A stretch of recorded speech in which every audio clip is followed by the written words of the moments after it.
আমাদের যে শিক্ষাগুরু তাদের কথা নিয়মিত শোনা এবং নিয়মিত তাদের কথা মেনে চলা। আমাদের ছাত্রদের একটা দুর্বলতা হলো, আমরা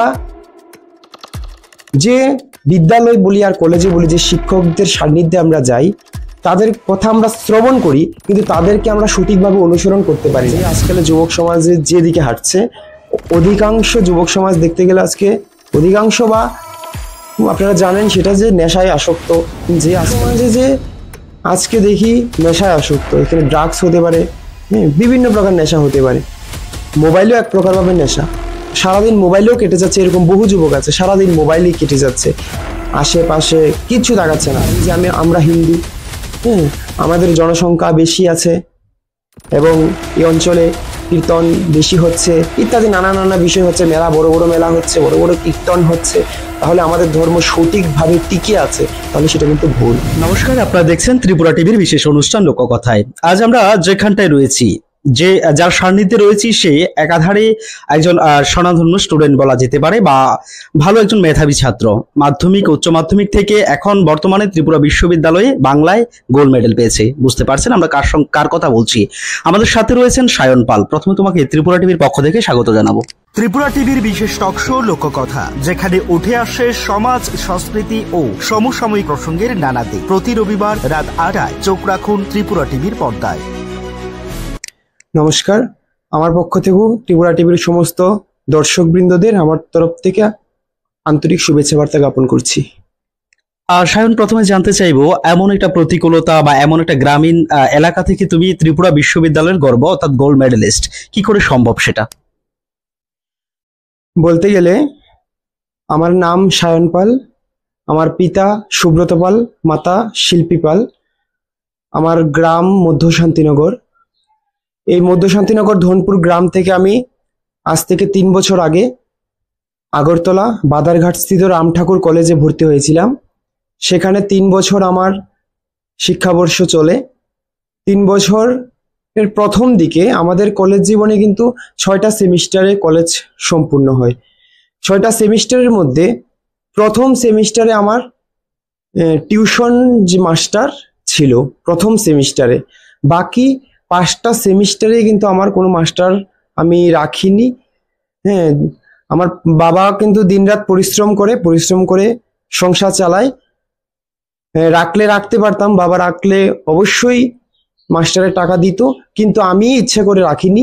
5টা সেমিস্টার আমি কোনো মাস্টার ছাড়াই পড়েছি এবং কোনো প্রকার নোটস আমি ফলো করিনি, কোনো প্রকার নোটস আমি অনুসরণ করিনি, কোনো প্রকার খাতা কলম। আপনিও যদি আজকে আমার পুরো ঘরও ঘেটে দেখেন, আপনি আমার কোনো খাতাপত্র পাবেন না। এই যে 3 বছর আমি যে বাংলা নিয়ে আমি পড়াশোনা করেছি, বাংলার কোনো খাতা, কোনো নোটস, কোনো বিষয়ে প্রশ্ন ইত্যাদি কিন্তু আপনারাও খুঁজে পাবেন না যদি সারা ঘরও ঘেটে দেখেন। তো বিষয়টা বলতে গেলে আমি এটাই বোঝাতে চাইছি যে পুরো 5টা সেমিস্টার আমি মাস্টার ছাড়া, আমি রাম ঠাকুর কলেজের যে আমাদের বাংলা বিভাগীয় প্রধান, যিনি আমার পূজ্য অধ্যাপিকা এইচওডি ম্যাডাম, অর্থাৎ ম্যাডাম সুপ্রিয়া দাস মহোদয়া, আমি ওনার সান্নিধ্যে 3 বছর কাটিয়েছি এবং নানা তথ্য আমি ওনার সান্নিধ্যে পেয়েছি এবং ক্লাস যতটা করানো হয়েছিল সেটা অনুসরণ করে আমি পড়াশোনা করিয়েছি। নিজের থেকে যতটা করা যায় আমি সেটাই লক্ষ্য রেখেছি এবং কোনো প্রকার নোটস ছাড়া, কোনো প্রকার গাইড ছাড়া, কোনো প্রকার খাতাপত্র ছাড়া আমি শুধুমাত্র বিষয়টাকে ভালোভাবে উত্থাপন করে, বিষয়টাকে ভালোভাবে বুঝে, পরীক্ষা হলে যেখান থেকে প্রশ্ন এসেছে সেখান থেকে আমি লিখেছি, আলাদা কোনো আমি প্রশ্ন তৈরি করিনি। আর ইত্যাদি নানা ভাবে আমি পাঠ চালিয়েছি। শেষে আজকে 3 বছর পর আমাদের রেজাল্ট পাবলিশ হয়েছে। সেই রেজাল্টে আমি বাংলা বিভাগে সারা ত্রিপুরা রাজ্যের মধ্যে সমস্ত কলেজগুলির মধ্যে আমি প্রথম স্থান অধিকার করি এবং স্বর্ণপদক লাভ করি। তো সুতরাং আমার সুপ্রিয়া দাস মহোদয়া, যিনি আমার এইচওডি ম্যাডাম, ওনার সান্নিধ্যেই সম্ভব হয়েছে এবং আমি পুরোপুরিভাবে রবীন্দ্রনাথ ঠাকুর আমার বলতে গেলে সাহিত্যিক গুরু। তো রবীন্দ্রনাথ ঠাকুরের যে আদর্শ, সে আদর্শ অনুসরণ করে নিজের থেকে যতটা লেখা যায়, নিজের থেকে যতটা বলা যায় আমি চেষ্টা করেছি। এইভাবে কিন্তু আমি পুরোপুরি নিজেকে তুলে ধরেছি, এতটুকুই বলতে পারি। এইভাবেই আমার 3 বছর কাটানো। এই সফলতার পেছনে মানুষ ডেডিকেট করে বা কৃতিত্ব দেয়, তুমি কাকে দিতে চাইবে? আজকে আমি যে সারা ত্রিপুরা রাজ্যে প্রথম স্থান অধিকার করেছি, এই সফলতাটা প্রথমত প্রতিটি ব্যক্তিরই সফল হওয়ার পিছনে প্রথম যে কারিগর মা এবং বাবা, এটা আমরা সবাই জানি। মাতা পিতার পরিশ্রমের ফলেই একটা সন্তান গড়ে ওঠে। তো মা বাবাকে তো অসংখ্য প্রণাম জ্ঞাপন করব আজকের দিনে। তবে আমার যিনি, আমি বললাম এর আগের প্রশ্নের উত্তরে আমি বলেছিলাম যে আমার যিনি কলেজের অধ্যাপিকা এইচওডি ম্যাডাম সুপ্রিয়া দাস মহোদয়া, আমি ওনাকে অসংখ্য অসংখ্য প্রণাম জ্ঞাপন করতে চাই। এবং তাছাড়াও আমার ভাই যে আছে আকাশ, সেও আমাকে ওর সাথে আমার উঠা বসা সবসময় একসাথে আমরা কাটাই। ও আমাকে সবসময় বলতো যে 3 বছর তুই কাটাচ্ছিস কলেজে, তোকে যেমন 12-এ দ্বাদশ শ্রেণীতে যখন ত্রিপুরা টিবিএসসির মাধ্যমে যখন পরীক্ষা হয়েছিল, আমি সারা ত্রিপুরা রাজ্যের মধ্যে 4র্থ স্থান অধিকার করেছিলাম। তো এইবারও তোকে মানে গোল্ড মেডেল পেতে হবে, সে সবসময় এই জিনিসটা বলতো আর কি। আর মা বাবা তো আছেই, ম্যাডাম আছে, ম্যাডাম সেই প্রথম দিন থেকে আমাকে বলে আসছে যে সায়ন তুমি কলেজে খুব কম আসো। আমি কিন্তু আরেকটি বিষয় বলে যে আমি কলেজে খুব কম যেতাম, খুবই কম। আমি এরকমও হতো, আমি পুরো সেমিস্টার চলে গেলেও আমি শুধু 7 দিন 8 দিন বা 9 দিন সব মিলিয়ে এরকম যেতাম, খুবই কম যেতাম কলেজে। তো ম্যাডাম সবসময় বলতো যে তুমি যে কলেজে খুব কম আসো এটা আমরা মেনে নিচ্ছি, কিন্তু তোমাকে মানে সারা ত্রিপুরা রাজ্যের মধ্যে প্রথম হতেই হবে। এই কথাটা সবসময় বলতো, তো কানে সবসময় এই কথাটা আসতো। তো আমি তাদেরকেই আমার পুরো কৃতিত্বটা দিতে চাই। আর কিছুদিন আগেও আমার যে স্কুল জীবনের শিক্ষক যারা ছিল, দ্বাদশ শ্রেণীতে যারা আমি যখন পাঠরত ছিলাম, আমার স্থানীয় শিক্ষক ছিল দুলাল স্যার মহোদয়, জিতেন্দ্র স্যার মহোদয়, দেবজিৎ স্যার মহোদয়। তারা প্রায় আমাকে বলতো যে সায়ন আমাদের থেকে এখন তুই অনেক দূরে চলে গেছিস, কিন্তু তোকে তোর যে স্বপ্ন, মানে ওনারাও জানতো যে আমি কি চাই আর কি। তো তোর স্বপ্ন তোকে পূরণ করতে হবে। কিছুদিন আগে আমার বাবাকে একদিন রাস্তায় দেখা হয়েছিল। স্যার বলেছিল বাবাকে যে আহ, আমি একটু, আমি দেখছি যে সারাদিন বাড়িতে থাকছি, তাহলে ও বাবাকে বলেছি আর কি যে সায়ন তো সারাদিন কি বাড়িতে দেখি সায়নকে, তো তার তো স্বপ্ন ছিল যে গোল্ড মেডেল পাওয়া বা প্রথম স্থান অধিকার করা, তাহলে সে তো ওই লক্ষ্য থেকে হয়তো বা দূরে সরে যাচ্ছে। কিন্তু বাবা আমাকে যখন বাড়িতে এসে বলেছে আমি কিছু বলিনি, আমি চুপ করে রয়েছি। তা আমি আমার মনে জানা আছে যে আমার কি হবে না হবে। তো এরকম নানা জায়গায় গেলে নানা মানুষের কথা, দু একজনের কথা শুনতে হয়েছিল যে আমি হয়তো বা আমার লাইন থেকে অনেকটা চ্যুত হয়ে গেছি বা ইত্যাদি ইত্যাদি। কিন্তু আমার মনেরটা আমার জানা ছিল এবং ভগবানের বিশ্বাস ছিল ভগবানের উপর। আজকে সম্ভব হয়েছে, আমি সবাইকেই আমি এই কৃতিত্বটা দিতে চাই। একটা বিষয় জানতে চাইবো সায়ন, আমরা সচরাচর দেখি তুমি পড়াশোনার বাইরে ধর্ম প্রচারণা নিয়ে কাজ করো, সনাতনী ধর্ম, তো দুটোকে একসাথে কিভাবে ব্যালেন্স করো? বলতে গেলে আপনি জানেন বা সকলেই জানে যে আমি শ্রীমদ্ ভগবত গীতা নিয়ে চর্চা করি, পাঠ করার চেষ্টা করি। এবং আমার গ্রামে গঞ্জে, গ্রামের বাইরেও যারা বলে আমি যাই, শ্রীমদ্ ভগবত গীতার বাণী প্রচার করি, ভাগবতমজি প্রচার করি, হরিনাম কীর্তন করে। আমাদের একটা সংঘ আছে। তো বিশেষ করে বলতে গেলে যখন আমি কলেজে ভর্তি হয়েছিলাম প্রথম, আজ থেকে 3 বছর আগে, আমি দেখেছি তখন আমার কিন্তু কীর্তন জগতের সাথে যে জড়িত, আমি সেই ছোট্ট 5 থেকে 7 বছর বয়স যখন আমার, তখন থেকে আমি কীর্তন জগতের সাথে জড়িত আছি।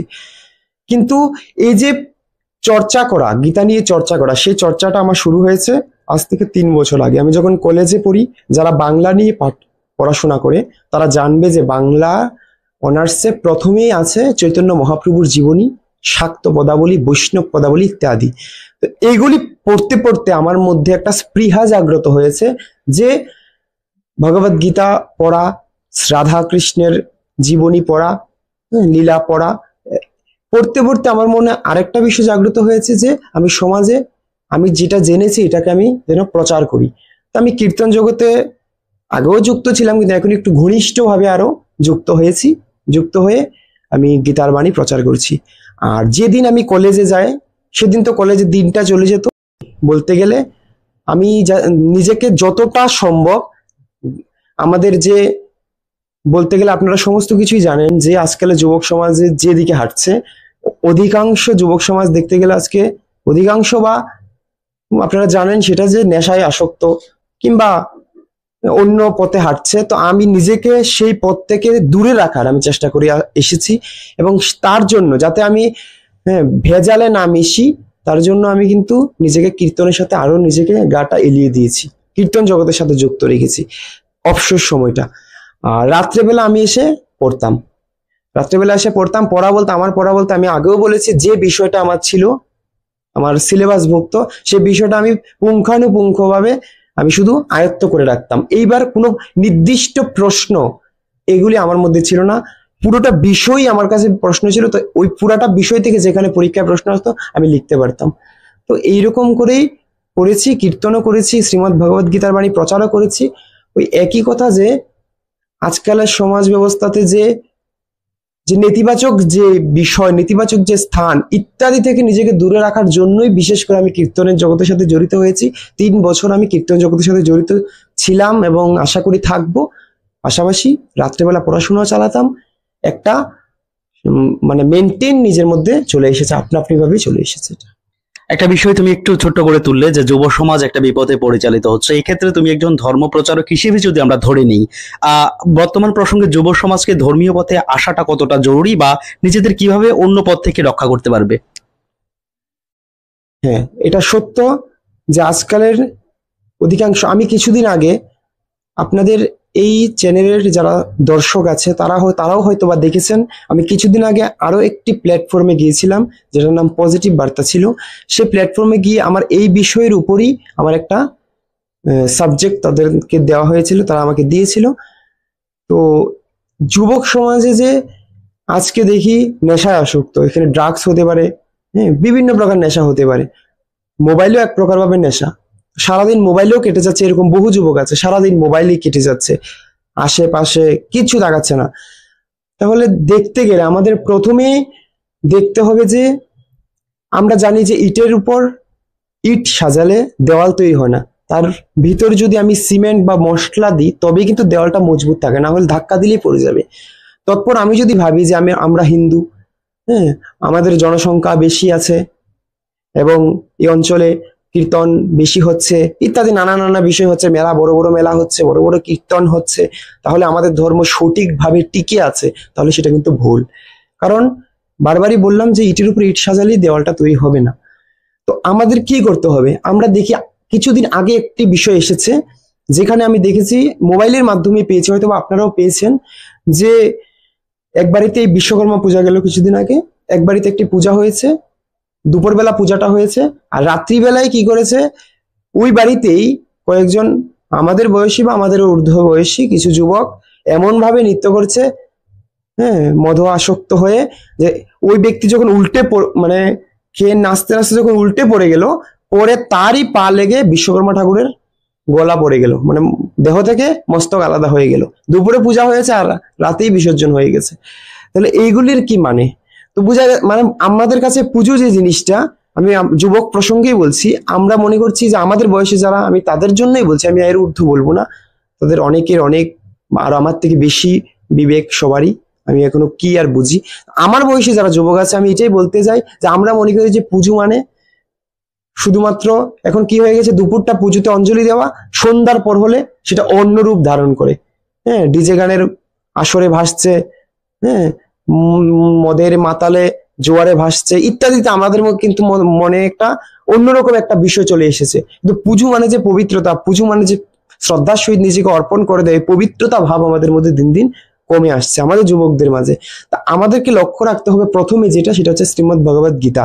আমাদেরকে শ্রীমদ্ ভগবদ গীতা পাঠ করা শুরু করতে হবে এবং ভগবদ গীতার বাণী সঠিকভাবে আমাদের জীবনে পালন করতে হবে, নিয়ম মেনে আমাদেরকে চলতে হবে। তবে আমাদের এই যে যেমন আগামী আসছে এখন, আশ্বিন মাস, কার্তিক মাস আসবে, যেমন কার্তিক মাসে কি হয়, আমাদের সনাতনী সংস্কার অনুযায়ী কার্তিক মাসে 1 মাস নগর কীর্তন চলে, ভোর কীর্তন চলে, বা গত শ্রাবণ মাসে 1 মাস গেল পদ্মপুরাণ। তো আমরা কি করতে হবে, নিজের কাজ করে নিজের দায় দায়িত্ব কর্তব্য পালন করে, পাশাপাশি এইরকম যে ছোট ছোট মাসে মাসে যে ছোট ছোট আমাদের সংস্কারে, আমাদের শাস্ত্রে যা বলা আছে, যে মতে যেখানে যা বলা আছে, যে ছোট ছোট বিষয়গুলি আসে, এগুলিকে যেন মানে আমরা যুবক সমাজরা সেখানে যোগদান করে, মানে সেই জিনিসটাকে আরটু ফুটিয়ে তুলতে পারলে আমাদের সমাজ আরো সুন্দর হবে, আরো ওই গ্রামটা একটা সংস্কার পরিবেশ তৈরি হবে। যুবকরা আমরা যেমন পড়াশোনা করব, কাজ করব, যেইভাবে কাজ করব সৎ কাজ করব, এবং পাশাপাশি অবসর সময়টাতে যদি আমরা ভগবানের নাম চর্চা এবং আমাদের যে হিন্দু মতে যে নানা উৎসব নানা মত এগুলিতে যোগদান করে এগুলিকে পবিত্রতার সাথে পালন করতে পারি, তবে কিন্তু আমাদের গোটা বিষয়টা খুব সুন্দর হয়ে গড়ে উঠবে। একটা বিষয় জানতে চাইবো সায়ন, বাংলা ও বাঙালি বিষয়টা এখন কোথাও কোথাও ব্যাকডেটেড বলে মনে করা হচ্ছে আধুনিক সমাজে, যেহেতু স্টুডেন্টরা ইংলিশ বা অন্যান্য ভাষাতে চর্চা রাখে, সেখানে তুমি উল্টো পথে অনুপ্রাণিত হয়ে বাংলায় আজ গোল্ড মেডেল, সেই বিষয়টা কিভাবে ব্যাখ্যা করবে? এই প্রশ্নটা খুবই আজকের দিনের জন্য খুবই তাৎপর্যপূর্ণ। আমরা দেখি যে আমাদের সমাজে এরকম অনেক আছে, হ্যাঁ, এটা একেবারে একটা সাধারণ কথা হয়ে গেছে যদিও, তবু আমি বলছি যে এই বিষয়টা আমরা সবার সামনে আসে, যে একজন গ্রামে সারা জীবন লালিত পালিত হয়েছে, ধরুন 5 বছরের জন্য শহরের কোনো ইংরেজি মাধ্যম স্কুলে তাকে ভর্তি করানো হয়েছে। শহরের কোনো ইংরেজি মাধ্যম স্কুলে সে 5 বছর পাঠরত থেকে তারপর যখন গ্রামে আসে আবার, তখন সে ওই গ্রামবাসীর সাথে, যাদের সাথে তার ওঠাপড়া, যাদের সান্নিধ্যে গড়ে ওঠা, তাদের সাথে দেখা যায় মানে ইংরেজিতে কথা বলছে। তো কেউ যদি প্রশ্ন করে যে তুমি ইংরেজিতে কেন বলছো, সে বলে যে আমার মানে তার মা বলে বা তার বাবা বলে বা সেই বলে যে মানে আমার বাংলাটা ঠিক আসে না, এরকম একটা বলে যে আমার বাংলাটা ঠিক এখন আসে না। আর তাহলে এই যে কথাটা, বাঙালি হয়ে জন্মে বাংলাটা ঠিক আসে না বলা যে অপমানজনক কথা, আমার মনে হয় আর কিছু নয়। কারণ আমাদের দেখতে হবে আজকের দিনে দাঁড়িয়ে ইংরেজি জানাটা যতটা আবশ্যক, বাংলাকে ভুলে যাওয়া ততটা নিন্দাজনক ঘটনা। ইংরেজি যেমন জানবো, বাংলাটাও পাশে পাশে রাখবো। কারণ আজকে যদি দেখি নানা রকম প্রশাসনিক কাজকর্ম, শাসন কার্য সমস্ত কিছু কিন্তু ইংরেজি মাধ্যমে চলছে। আর এটা ঠিক আছে, কিন্তু তার মানে যে আমি বাংলাকে ভুলে যাব, বাংলাতে লেখা ভুলে যাব, আমি বাংলা বলতে পারি বাংলা লিখতে জানি না, এই ধরনের যে কথাবার্তা, এগুলি কিন্তু আমাদের বাঙালি হয়ে বাঙালি বলা, হ্যাঁ, তার মুখে শোভা পায় না। তাহলে সে হয় হয় কোনো বিদেশি হয়ে যাক, নয় সে পুরোপুরি আত্মপরিচয় মানে বদলে দেওয়াই তার শ্রেয়। কারণ বাঙালি হয়ে যদি বলে যে আমরা বাংলা বলতে পারি না, খুব ধিক্কারজনক এরকম একটা ঘটনা।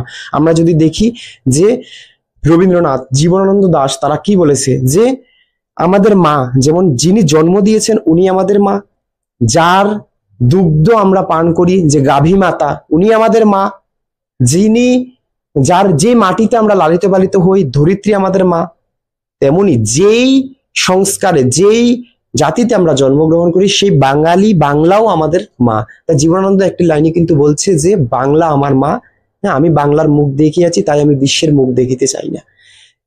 আর আজকে যে একটা সৃষ্টি হয়েছে আপনার প্রশ্ন অনুযায়ী, যে এরকম একটা পরিবেশ সৃষ্টি হয়েছে যে বাংলা বিষয়টাকে মানুষ একটা অন্যরকম ভাবে দেখছে, হ্যাঁ, কিন্তু আমরা দেখি যে আমি যদি আমাদের মতো ছাত্রদের জন্য বলি যে আমরা যে এই যে বলছি যে বাংলা বিষয়টা একটু, বাংলা বিষয় কিন্তু আপনি জানেন যে 5 সাবজেক্টগুলির মধ্যে সবচেয়ে কঠিন সাবজেক্ট বাংলা সাবজেক্ট, কিন্তু বাংলা সাবজেক্টকে আবার মনে হচ্ছে যে বাংলা এরকম একটু দিনে আসছে একটু, কিন্তু দেখা যাচ্ছে আমি আমাদের মতো যুবক যারা তাদের জন্য বলছি, ছাত্র যারা, আজকে যদি দেখি রাষ্ট্রবিজ্ঞান সাবজেক্ট, এডুকেশন সাবজেক্ট, ইতিহাস সাবজেক্ট, এই সাবজেক্টগুলি যদি দেখি, এই সাবজেক্টগুলিতে এত এত ছাত্র নিযুক্ত আছে যে আমি যদি এখন নতুন করে ভর্তি হতে যাই আমি জায়গা পাবো না সেখানে। কিন্তু দেখতে গেলে ওই বাংলাটাকে করতে করতে এই বাংলা সাবজেক্ট এখন কি হয়ে গেছে, প্রচুর ভ্যাকেন্সি পড়ে আছে।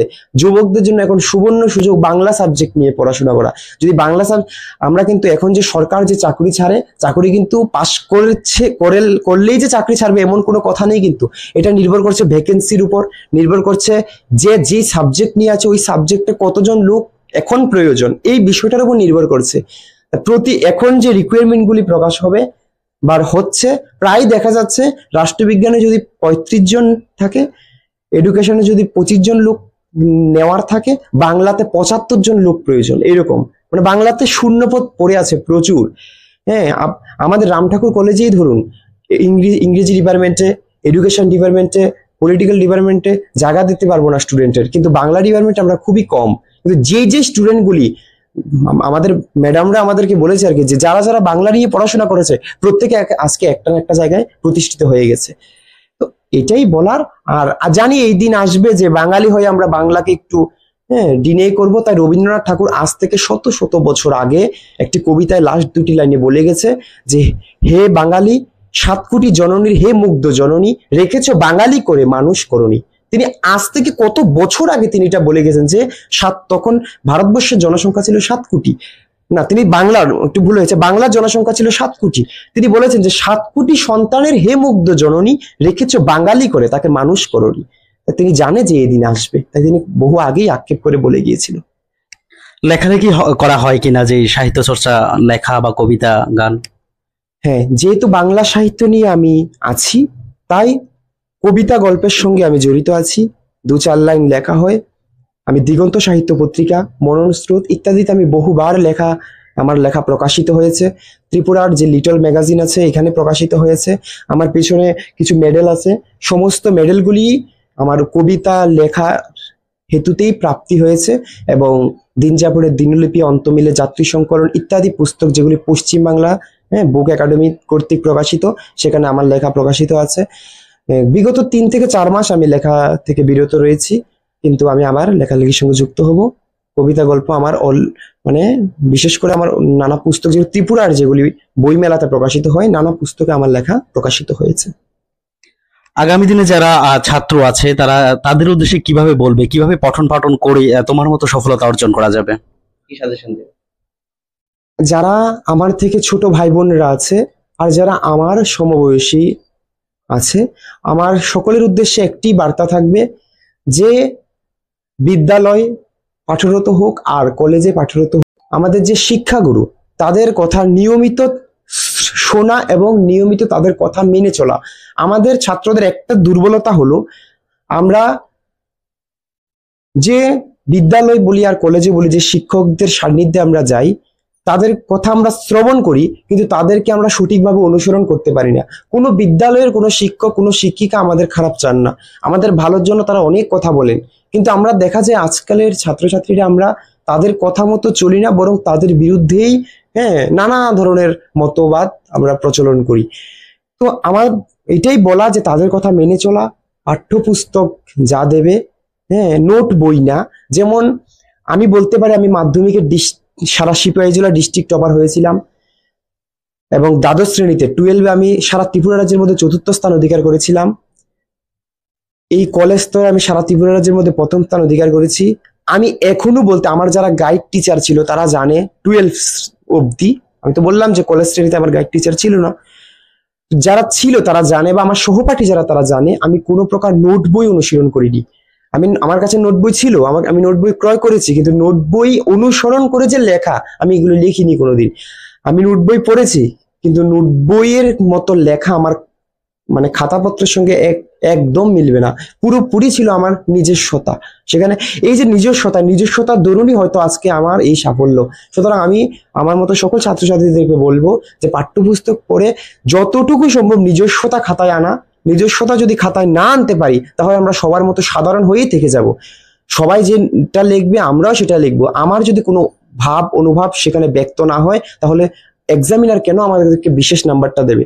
আমার কোনো বিশেষ ভাব প্রকাশিত হবে, তবেই তো আমাকে একটু বেশি নাম্বার দেবে। তা আমরা এটাই বলবো যে সঠিকভাবে চলো, সৎভাবে চলে, সৎ জীবনযাপন করে, নেশা থেকে দূরে থেকে আমরা পাঠ্যপুস্তক অনুশীলন করা। আর বিশেষ করে আমাদের মতো যারা ছাত্রছাত্রী আছে, আমরা বিশেষ করে আজকে দুর্বলতা কেন, আমাদের এখানে ভালো রেজাল্ট কেন হয় না? আমাদের বেশি একটা দুর্বলতা সেটা হচ্ছে আমাদের যে টিউশন মাস্টার, আমরা টিউশন মাস্টারের উপর এতটা নির্ভর হয়ে যাই যে আমরা টিউশন মাস্টারের উপর অন্ধ হয়ে যাই। মানে তিনি যা নোটস দেবে তাই এক লাইনও যদি বাদ যায়, আমরা মানে পরীক্ষা হল থেকে বের হয়ে এবার আক্ষেপ করতে দেখা যায় অনেক স্টুডেন্ট ছাত্রছাত্রীদেরকে যে আরে আমি তো ওই লাইনটা লিখিনি। তখন মানে আমার অনেক সময় মনে প্রশ্ন আসে, আরে তুমি যে ওই লাইনটা লিখোনি, তোমার এক্সামিনার কি জানবে যে ওই লাইনটা ছিল তোমার খাতাতে? তুমি তোমার মতো করে ব্যক্ত করতে পারতে। তাহলে ওই যে বিষয়টা, মানে সে ভাবে যে ওই গাইড টিচার, যে টিউশন মাস্টার যা দিয়েছে হুবহু সেটা আমাকে লিখতে হবে, নয় আমাকে নাম্বারটা উঠবে না। মানে তার মনে একটা এই মানসিকতা চলে আসে। এইটা থেকে যদি আমরা বেরিয়ে আসতে পারি, টিউশন মাস্টার রাখবো, ঠিক আছে, টিউশন মাস্টারের প্রয়োজন, কিন্তু আমরা যে তাকে অনুসরণ পুরোপুরি করতে হবে এরকম কোনো কথা নেই। আজকে যদি রবীন্দ্রনাথ বিহারীলাল চক্রবর্তীর কবিতা পড়তেন, তো রবীন্দ্রনাথ ঠাকুর যদি বিহারীলাল চক্রবর্তীর কবিতা পড়ে বিহারীলাল চক্রবর্তীর মতোই যদি লিখতেন, তাহলে কিন্তু রবীন্দ্রনাথ ঠাকুর আজকে রবীন্দ্রনাথ ঠাকুর হতেন না। তিনি বিহারীলাল চক্রবর্তীর কবিতা লিখতেন, কিন্তু তিনি পুরোপুরি নিজস্বতা আনতেন সেখানে। তা আমার এটাই বলা যে নিজের ভাবটা ব্যক্ত করা খাতায়, পরীক্ষার খাতায়। একেবারেই নিজের ভাব ব্যক্ত করা বা কোনো নোটসকে নির্দিষ্টভাবে অনুশীলন না করেই নিজের মস্তিষ্ক থেকে যে শব্দগুলি চয়ন করা হয় বা এগুলোকে খাতায় প্রকাশ করা হয়, ঠিক এভাবেই সায়ন আজকের মেধাবী ছাত্র, ত্রিপুরার গোল্ড মেডেলিস্ট হয়েছেন বাংলায়। এতক্ষণ আপনারা ছিলেন ত্রিপুরা টিভির বিশেষ অনুষ্ঠান লোককথায়। শুভরাত্রি।